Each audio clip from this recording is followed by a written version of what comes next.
Some of the people who came, I mean, let's go back. Of course, this applies to some very famous people, but also not so famous people, but Einstein. So, if you think back with Einstein, he had very distinct ideas.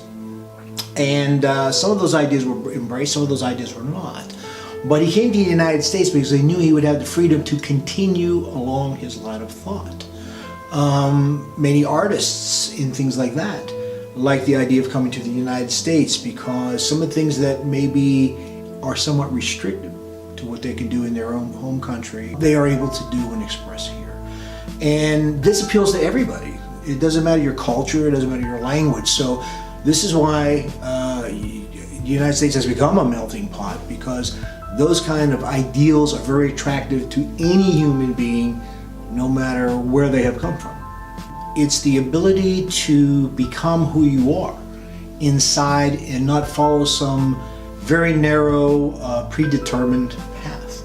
And I think that one thing, there's many aspects to the United States that maybe attract people from overseas, but I think that one thing is probably the most attractive.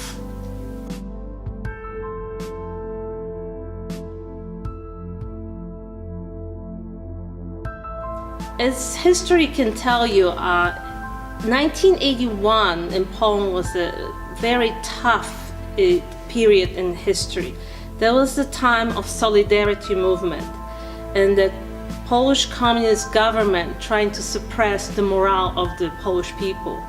Having said that, they purposely cut the supplies of food in the stores. So people would have to wait 3-5 hours sometimes overnight in the lines to get basic food. So when I was leaving Poland, literally when you walk in the store, all you could see on the shelves was salt and vinegar. And then lines, long lines, people line up for food. So imagine when I arrived at JFK and I just went and got my first Coke at the airport.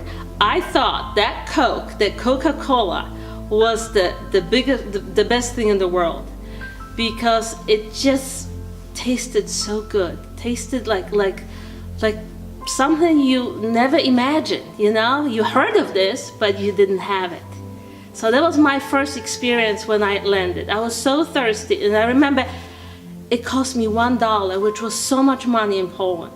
But I couldn't resist that because I heard so much about that, because we didn't have that in Poland at that time. Coming from Poland with one little suitcase, one tiny little suitcase, that's all I brought here. And where I'm looking at myself now, having a great career here at American Scholar Group, having a wonderful family, been married 36 years, owning my own house. I'm looking maybe material aspect, but also, where I am with my family, that I have a nice house, I have a wonderful family.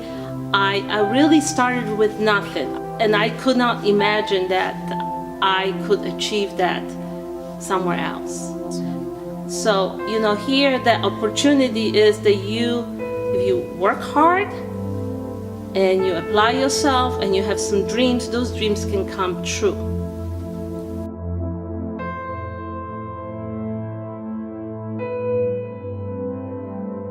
The day I entered elementary school, my mother started putting aside money each month for my college fund, because my parents truly believed that an American education was a path to success. So even though I was not from a wealthy family, she put aside savings each month for many years. When it was time to come to college, that was in the fall of 1982. When I first arrived, the first thing I noticed was the wealth in this country. At Thiel College, I saw the campus the first time, it was like a country club. I was amazed with the wealth in this country. The American dream has many meanings for everyone. Some people come to America for freedom, and freedom has many meanings. Politics, religion, economics. Because generally, the rest of the world is very corrupt. America gives its people the choice to do anything they want. Here, if you dream you want to go to the skies, the opportunity is incredible in this country.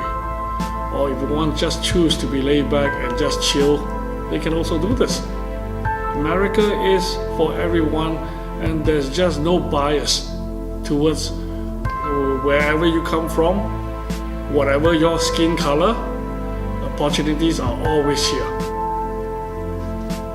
In America, as long as someone dare to dream, step out of their comfort zone, be bold, take risks, they will succeed. This country is truly the land of opportunity. I compare America as the promised land in the New Testament. Everything in this country is big. Everything in this country is rich. Whatever you throw on the ground, it grows. Whatever dreams you plant, it can happen. If you have the appetite to push yourself, the energy to want to succeed, you can succeed in this country. I mean, when you think about the humble beginnings, just basically one man having an idea, and with that one idea, inspiring a second person,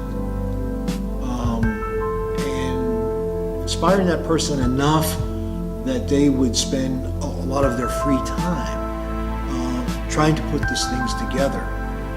And I don't know what other country you can do that in, where two guys just happen to be sitting on a front porch having a discussion, and to go from that point to where you have 100 employees, where you're in 12 different countries, where you're expanding to 4 or 5 continents.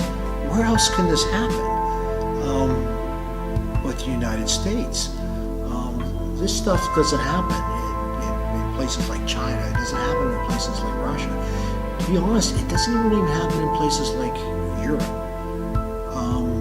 Not like this, because nobody has the freedoms that we have here in the United States. A lot of Americans don't realize that. Even to go across, if you just go up to the border in Canada, there's a lot more restriction on their freedom. But it goes back to the history. We've always in this country honored the individual, and that gives the individual the opportunity to be creative, to reach their potential, and that's what gives us fertile ground to allow something like American Scholar to grow and to come